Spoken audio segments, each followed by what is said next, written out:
following is a typical day from our recent trip to Kitwe, Zambia.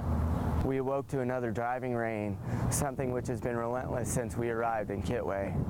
This year, my perspective on the work being done by the native missionaries has allowed me to see how integral their ministries are to the lives that they touch, though it is certainly achieved on less than a shoestring budget. I am encouraged and humbled by the faith the CHI staff has displayed in not only their words, but also their actions. With their help, God has raised up an elementary school and a community near the CHI headquarters in Zambia. This school provides education for those who would otherwise go without, not turning anyone away regardless of their ability to pay school fees or their ability to obtain a uniform, which both are a requirement of going to school in Zambia, public school in Zambia. All of the over 400 students share one single toilet outside without cover from the elements. This is the current toilet which the 453 children are using. Now, as you can see, it's small, it's not safe. In case of diseases like dysentery or cholera, it can be hazardous for the children. They draw water from one single outside well which is open to contamination. This is where water is drawn for 453 children. This is a well. Remember, life says, or what it is said is that water is life. Now this water, it can be safe, but what we do to it for the children to drink, we add chlorine to it. But even when we add chlorine to it, it's not 100% safe for the children.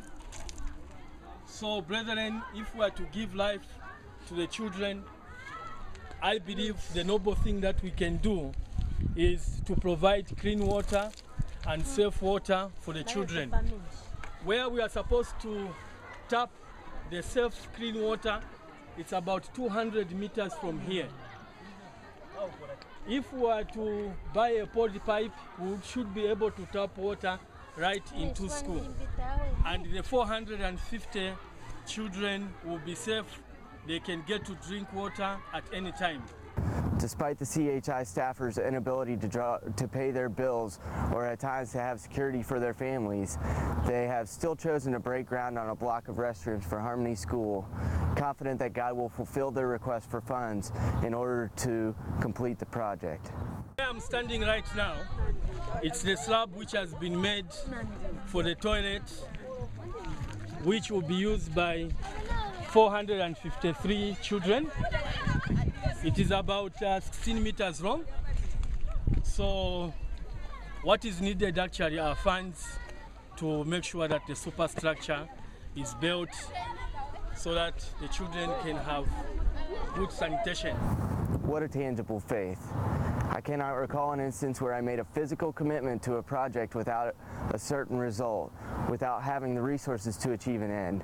This is a model of a working faith that I want to say I possess, but for now I'm satisfied to witness such faith in my Zambian friends.